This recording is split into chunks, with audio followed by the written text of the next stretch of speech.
Asato Ma Satgamaya Tomaso Ma Jyotirgamaya Amrit Yoma Amritam Gamaya Asato Ma Satgamaya Tomaso Ma Jyotirgamaya Mrit Yoma Amritam Gamaya Asato Ma Satgamaya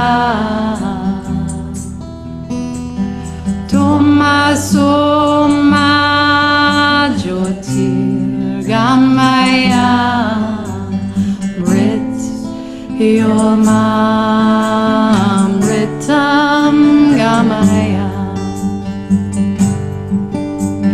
Asato Ma Satgamaya Tomaso Ma Jyotirgamaya Mrit Yoma Amritam Gamaya Asato Ma Satgamaya Tomaso Ma Jyotirgamaya Mrit Yoma Amritam Gamaya Asato Ma Satgamaya Tomaso Ma Jyotirgamaya Mrit Yoma Amritam Gamaya Asato Ma Satgamaya Tomaso Ma Jyotirgamaya Mrit Yoma Amritam Gamaya Asato Ma Satgamaya Tomaso Ma Jyotirgamaya Mrit Yoma Amritam Gamaya Asato Ma Satgamaya Tomaso Ma Jyotirgamaya Mrit Yoma Amritam Gamaya Asato Ma Satgamaya Tomaso Ma Jyotirgamaya Mrit Yoma Amritam Gamaya.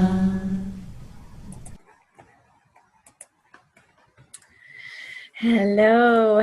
Thank you, Alicia, for guiding us into the space yet again with the Asato Ma Prayer. It is, if you're unfamiliar with it, a chant that means guide me from untruth into truth, lead me from darkness into light.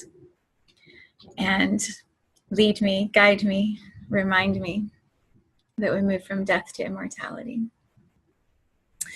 As I prepared to arrive here, this huge storm just moved in. I'm looking out the window and everything is that greenish gray color when you're not quite sure which way the storm is going to go. Here in the Midwest, green sometimes indicates tornadoes or really turbulent weather. And so I've just kind of been watching it and listening and counting the beats. You know how thunder, when you see the difference between the lightning and the thunder, you can tell how many miles away it is. And I've just been watching it move in and watching it slowly move out. And so I arrived here today feeling this need to talk yet again about Earth, about our planet, about this way that nature keeps bringing us into being present, being fully right here in this moment with exactly what she wants us to be dealing with, to be looking at. And it's interesting because when I know that's what I want to talk about, I can feel my mind going, everyone's talking about the weather, everyone's talking about climate change. Here we go again. It's the same old track. You know, why are we going to talk about this? And yet it's what I feel pulled towards sharing and exploring in this space. And each moment is constantly changing. Each day is different than the one before. The Earth in this moment is completely different than she was a week ago, an hour ago, a million years ago. We are constantly recreating and rebirthing and re-evolving, not revolving, re-evolving and evolving and evolving over and again. And so we're constantly different. And that's why this topic feels pressing, feels very pressing. So where do we begin? You know, I believe I keep looking out the window. I don't know why, but I'll just keep looking. So maybe I'm transmitting to you the energy of the planet. I see the rain, I send you the rain. I see the light, I send you the light. So funny, the mannerisms that we see ourselves having as I scratch my ear. I feel like a baseball player. You know how they have all their little symbols of what it means. This means the light is coming. Oh, sorry. Sidebar. Sidebar. Okay. I believe that we learn best through stories, and when we hear someone else's story, we can find ourselves in that story, whether it's, I will never do that, be that, act like that, say that, or, oh my God, like that's me. I'm the weirdo who looks out the window and makes up baseball signs with you. Let's do a little thing. I've had the giggles all day today, so I'm just warning you. There may be some unnecessary laughter on this show. It's good. It feels so good to laugh. I don't know about you guys, but there's just been a lot of intensity lately, and people are so serious and so emotional. So it feels really good to just like let it out. Why do I keep looking out the window? All right, we are focused. We are so focused. Okay, so I was talking about stories. I find myself in the stories that I hear other people sharing. So when someone is complaining about something happening with their work or with their health or with their child or, you know, with their car, or you can find yourself in that story, and there's a relatability, a connection that happens. And sometimes it's a teachable thing where, you know, we hear that and we're like, oh, thank God you told me about that, because now I will never go to that place, or I will never have that situation happen to me. You know, we learn through the examples that other people's stories model to us. And I think I believe we also learn awareness. We learn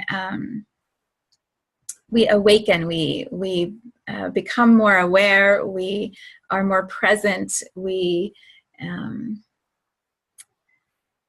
it's like we touch consciousness, we touch the thread that unites all of us in stories. And those are the types of stories that I want to share, that I hope I'm sharing here in this space. They are stories that are meant to elevate, meant to create more awareness, more connection through consciousness, through love in this space.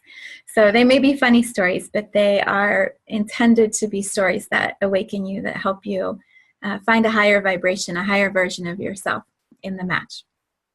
And sometimes I do that through really profound stories. Other times, not so much. They're just stories. So we'll see what flows through today. So talking about the earth and this rattling, this shaking of our regular patterns. When I was in my meditation, I was thinking about the words spring break. We just completed spring break here in Cincinnati, the majority of the schools. And my husband is a teacher and my son is a freshman in high school. And so they both were on spring break the same week. And I was just thinking about the words spring and break.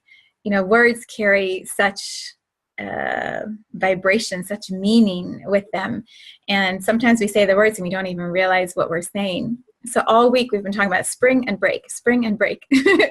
And the two separately are great. Spring, awesome. Break, awesome. When it's in terms of school, getting a break from school. But literally this afternoon in my meditation, I was like, we broke spring. We broke. Spring is broken. The break happened in spring because we have literally been moving from snow on Sunday morning. What was it? 50 or 60 on Friday, Saturday, snow on Sunday morning, up to 50 again that afternoon. We had 70 today, 2 days later. We have this huge big thunderstorm rattling through, and then it's going to drop again. It's just this like cycle.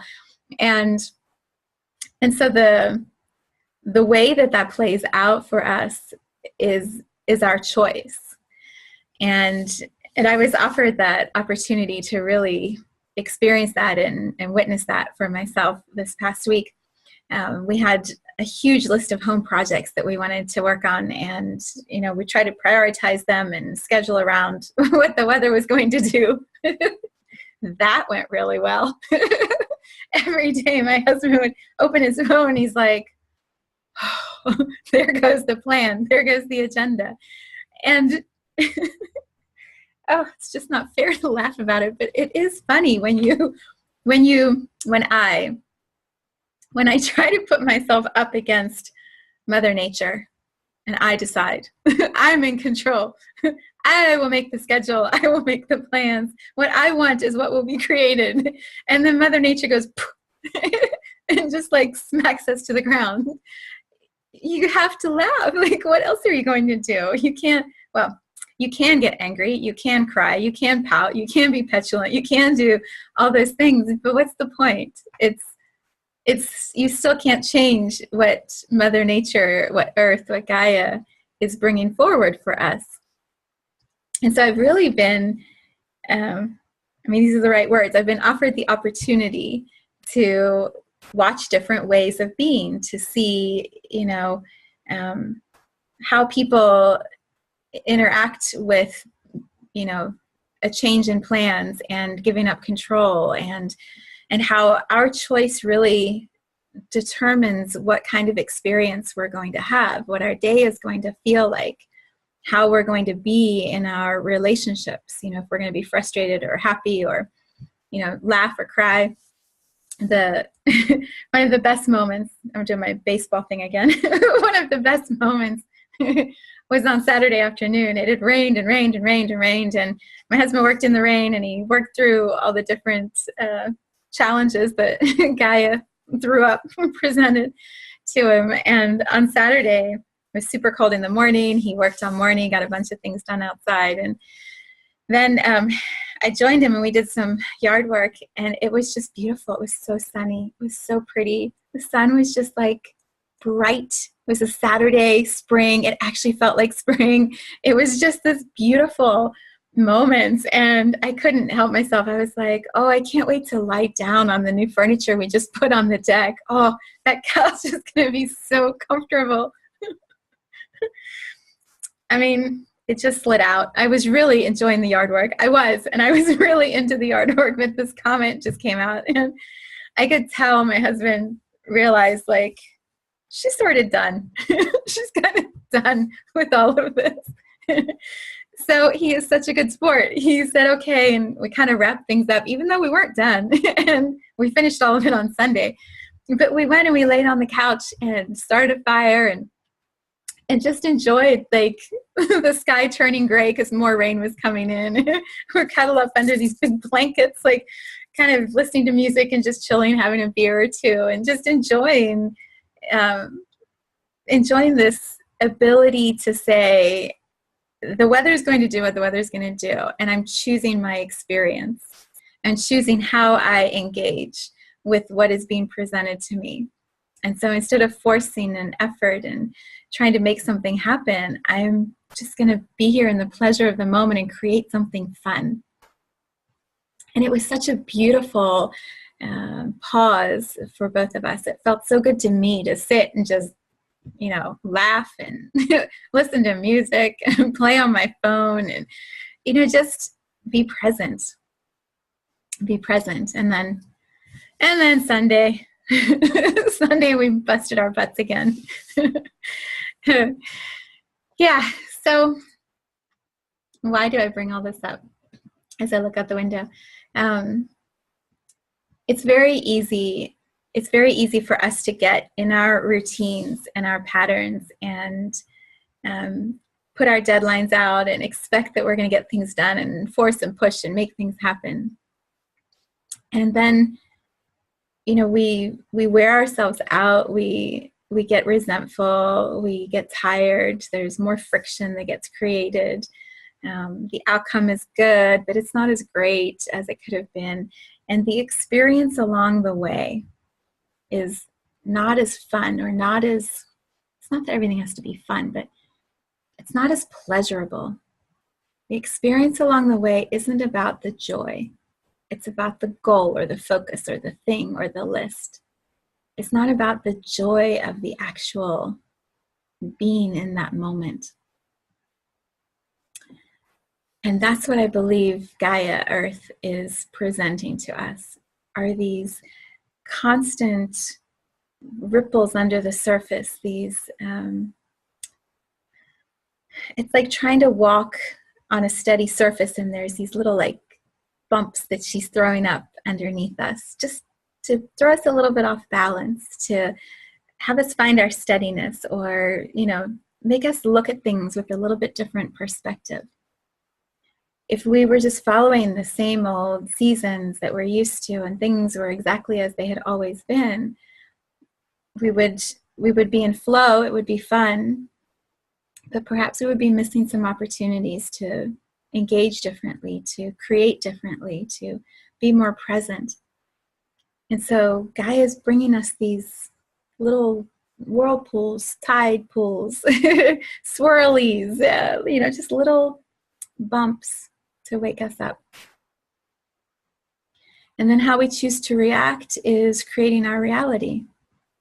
So when we're in chaos and confusion and anger and resentment, you know, about what we want not happening in the way that we want it to happen, we create that reality. And so we're resisting and fighting and pushing against, and there's tension in our physical bodies. You know, our bodies are holding the emotions that get blocked, and the anger and the disappointment. We lock it in, and then the body starts to get exhausted and depleted and tired and sick.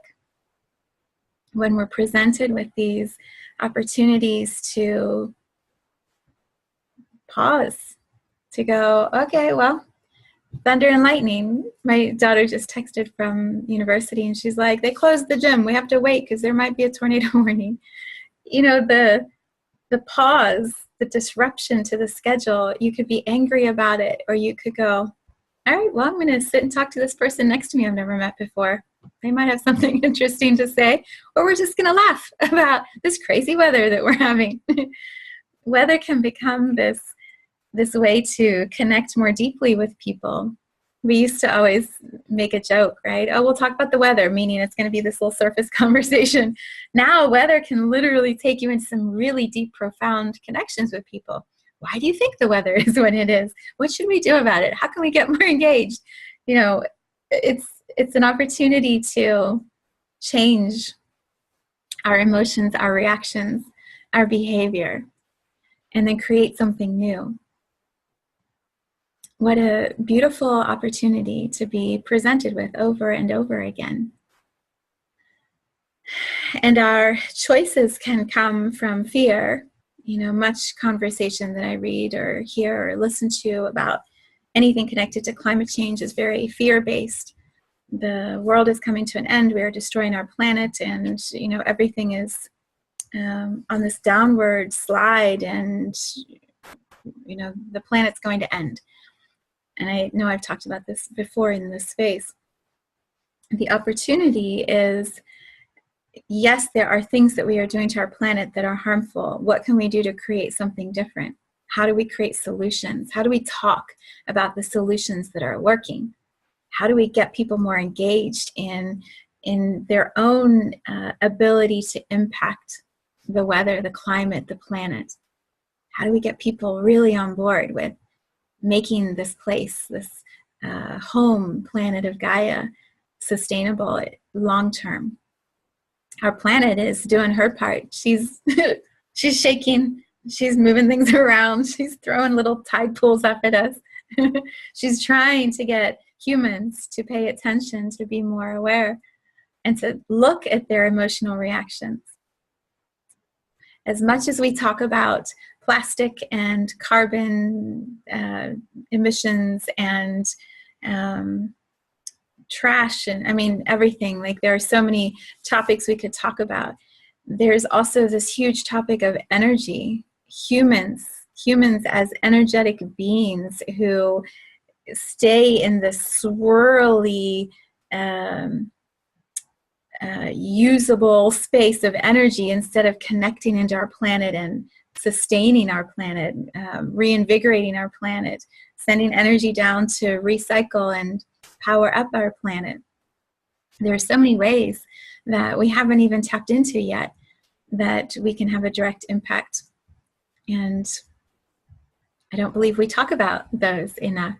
You know, we talk about the weather, the disruption, the things that are happening. And yet there's this other whole pathway that is available. So the weather has been on my mind this week. And then also this idea of home. You know, I wrote about this in my newsletter.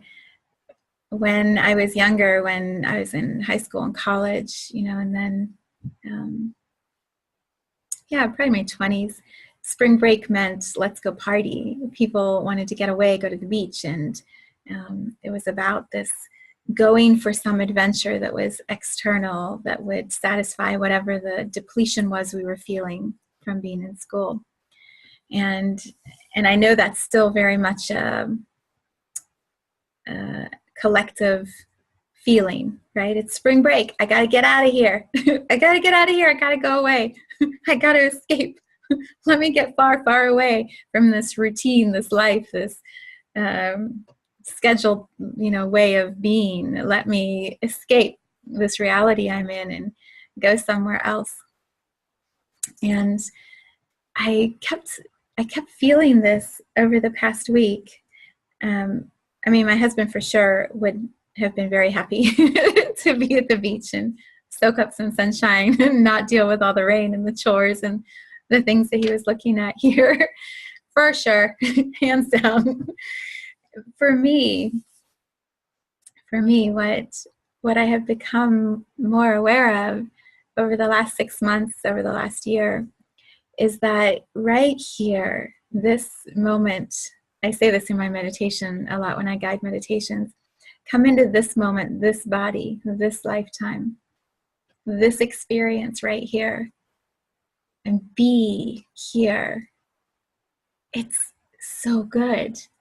It's so abundant. There is such joy and pleasure and fulfillment and overflowing of juiciness right here for me. This is what I have been experiencing. And I talked about this a couple weeks ago in a newsletter called Ordinariness, this beautiful Zen tarot deck that I love, just love. Maybe I talked about it on one of these calls. I forget. It all starts to move into one energy field, energy stream of consciousness. But the Ordinariness card, it describes how Zen, in Zen, the Buddha would say, each act, each moment, each chore, each activity that we do offers us the opportunity to be fully present, fully in the joy of the experience itself.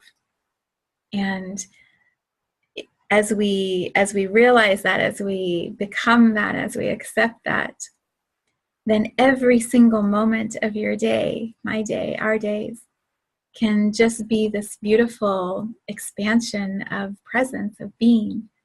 And there's nothing external that is more satisfying than how you already feel, because you already feel so good and you just want to feel more of that. So you just keep living your day and it just is more and more good.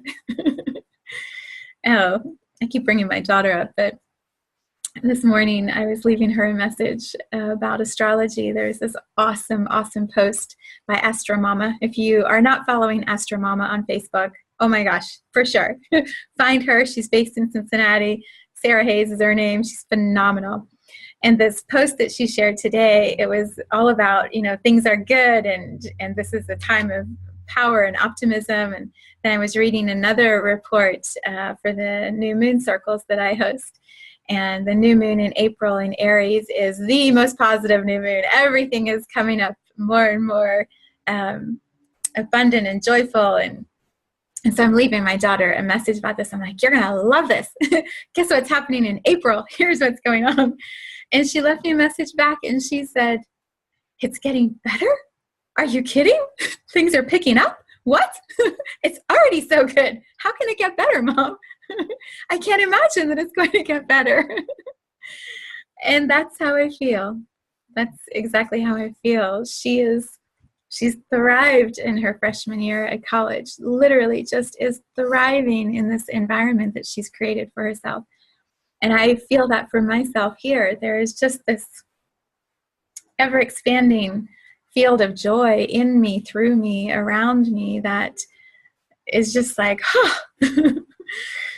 my only work is to really practice when there's lots of other energies in and around my space, how to maintain this field of joy and let it just move and flow around everybody else. Because I have some very strong personalities in my world, and it's easy to get caught up in their energy and their activities. And so, that's my practice. My practice is how to just continuously maintain how this feels inside of me. So home has been this, just this beautiful landing, this, what words would I even use? There was a phrase that I read in Your Soul's Plan today when I was eating my lunch. I was reading this book that I've already read that I really enjoy. And there was one line where he said, your greatest wound may bring you your greatest strength or your greatest opportunity for healing and expansion in this lifetime. That when the soul comes to be in human form, we come with these agendas, and so we go into the contrast of what we want to experience so that we can figure out what it doesn't feel like, and then we move into what we actually want to experience, whether that's more love or more compassion or more understanding or more forgiveness or more abundance, whatever it is. We go into the contraction of it first, and then we get to be in the actual energy that we really wanted to make more of. And when I read that one line about your greatest wound may be your pathway into your greatest gifts or healing, I kept thinking or feeling like, my greatest wound, like if I were to say what my greatest wound has been, it's been this theme of abandonment, this theme of not belonging, not having a place that is home within me, and then also a home, a physical home. And much of my journey in my childhood and my younger years, has been moving, constantly moving. And I knew there was purpose with that, and I've picked up pieces of it here and there. But when I read that today, I was like, so why would this path of always be moving, and this theme of abandonment, if that was my contrast, what is the gift or the strength or the healing that I'm bringing from all of that, wounding? And I say wounding in quotes. It's not wounding, it's an experience. And what I feel, what I'm exploring, what I'm sitting with is this idea of such a solid landing now at age 47, such a solid landing of my soul in this body, my soul in this moment, this home, my soul on this planet, Gaia, landed so solidly connected energetically, physically to this experience. And I wouldn't have appreciated how good this feels if there hadn't been all of that turbulence or unsettledness. And that's the match I feel with the weather. As we feel the discomfort of our planet, throwing a fit or being off balance or whatever words you want to give it, as our planet is like, rah! And we're all trying to find our steadiness, we are being offered the opportunity to land, to connect with our planet in really deep, profound ways that we haven't been able to before. There is this upswelling of love for our planet.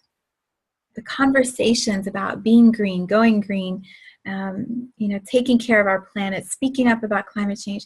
Never before have there been so many voices with the same message.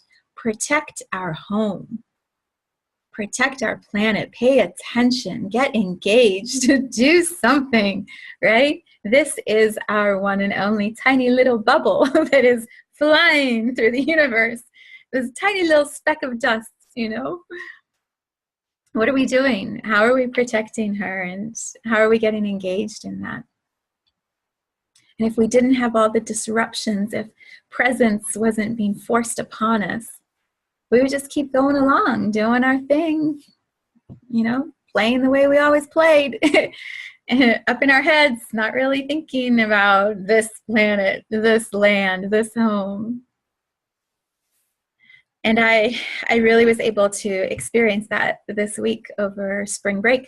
We were home. We were taking care of our home. We were connected to our land. We were cleaning the windows and, vacuuming and tidying and dusting and blah, blah, blah, blah, blah, blah. We did all this, we poured all this love and attention into this cocoon, this vortex that I hold here, this love space that I hold that is our home.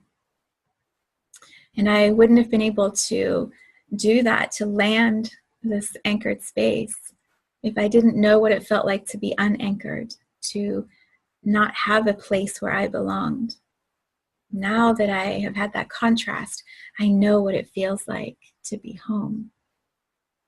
And so I thrive here. I am in ever-expanding joy in my home. I never get tired of looking out at the trees, looking out my window and watching the storm come in and the storm leave. And my husband added this beautiful, I would call it mood lighting. I don't know what you would call it. Out in the garden, there are all these beautiful little lights that shine around the rocks and the stairs. And, we have lots of dips and hills here in Cincinnati, and our home is at the top of a hill. So there's all kinds of landscape options. And he just made these beautiful little pools of light that shine through the garden. And I just keep looking out when I get up at night to go to the bathroom. I'm like, oh, the lights are out there and they're so beautiful. It's so delightful to me to see the beauty that is all around me. And I'm so present for it. I'm so present to the abundance and the gifts and the blessings that are just showered upon us here. And the more present I am to what I have, the more grateful I am, the more keeps arriving. The more I believe this is one of our biggest fears about joy or love or, abundance. It's like, is there more? Just like my daughter was saying, can there be more? Can I feel better? Is there more coming than this? Like, isn't this as good as it gets? That's such a match to how I have felt for a long time. Like, I already have so much. I better not ask for more. I don't want to make anyone mad. Like, I'm already really happy and I have this and this. Nope, can't have more than that. And what I keep knowing, feeling, trusting is there's always more. And the more I have, the more I have to share, and the more others can have, and the more there's no lack to how much more can flow through us. And it's the same for joy and pleasure. As much joy as I'm feeling, there's more joy coming. And the more joy I have, the more joy I'm going to share. And then there's joy for you to share. And then you share it with who you want to share it with. And we all just keep becoming more and sharing more. And it's from this landed place of home, being home here, this body, this lifetime, this moment, this house, this land, this planet, being here, home. And then nurturing and honoring and taking care of our home. I talk a lot about taking care of the body. The body is the temple that the soul sits in. It's the same for our physical home. The physical homes that we live in are the temple in which our body functions. So let's honor these temples that we are gifted to live in. And then this planet is our bigger temple. Let's honor this temple that the soul lives in, that the body lives in, that the home lives in. It's just, have you ever seen those little Russian dolls where there's a little doll and then there's all the bigger dolls on top of it? It's like that. Let's honor each of those containers and treasure what we are blessed with. Yeah, I guess that's all I got. The storm's passed. I mean, there's gray skies still out there, but the trees are not moving. So I think this initial rumble that moved through is going to take a little break, which will make my puppy dog very happy. He is not a fan of storms, especially at night, which is when they started last night.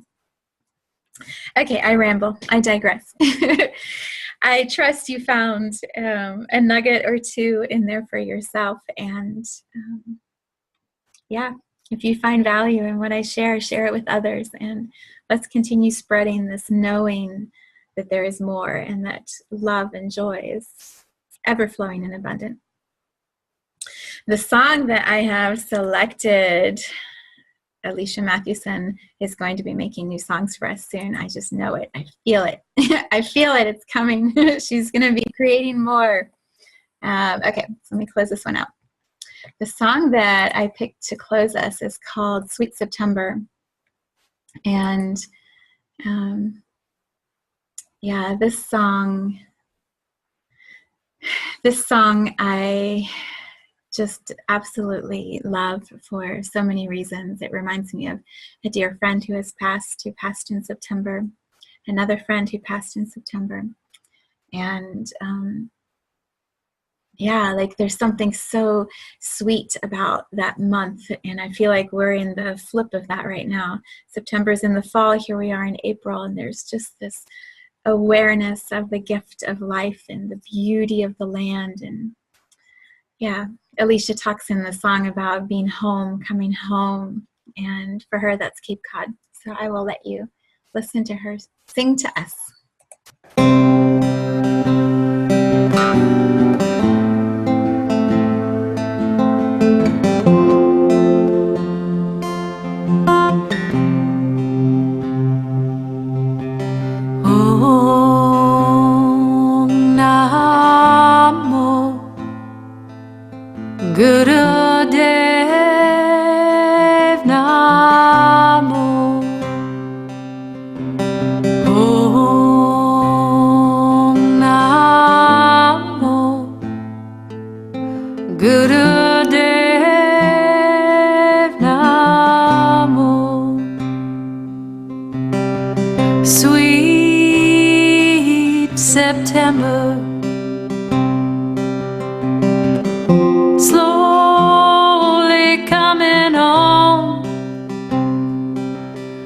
with your cool, brisk air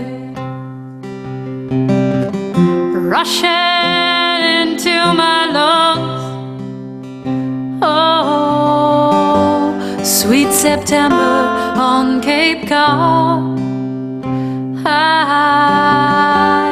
I'm so happy to be home. Sweet September, clearing all the past fear on out, rinsing through all that needs to leave. There's no room now left for doubt. Oh, sweet September on Cape Cod. I am so happy to be home. Sweet September on Cape Cod. I'm so happy to be home. And may the seeds that I have planted through these years grow into trees of joy and love. And as I serve here and now on this native land, may I be all that I am. Sweet September, sweet September.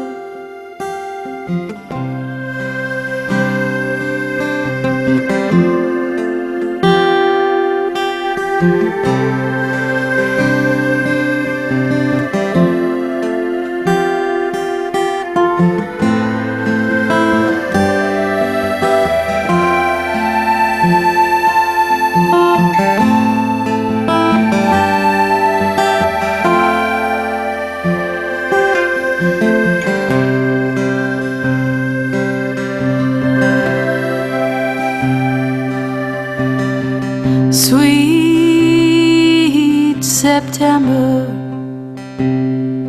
with your falling leaves and perfect sky.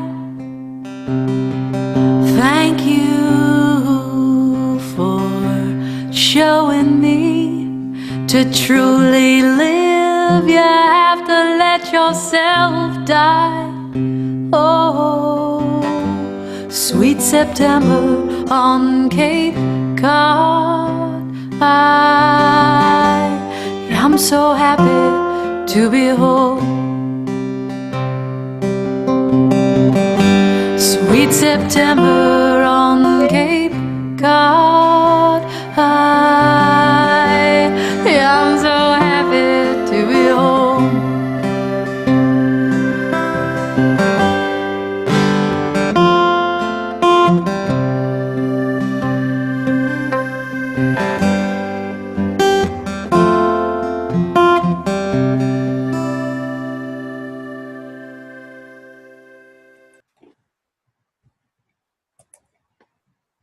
Thank you, Alicia.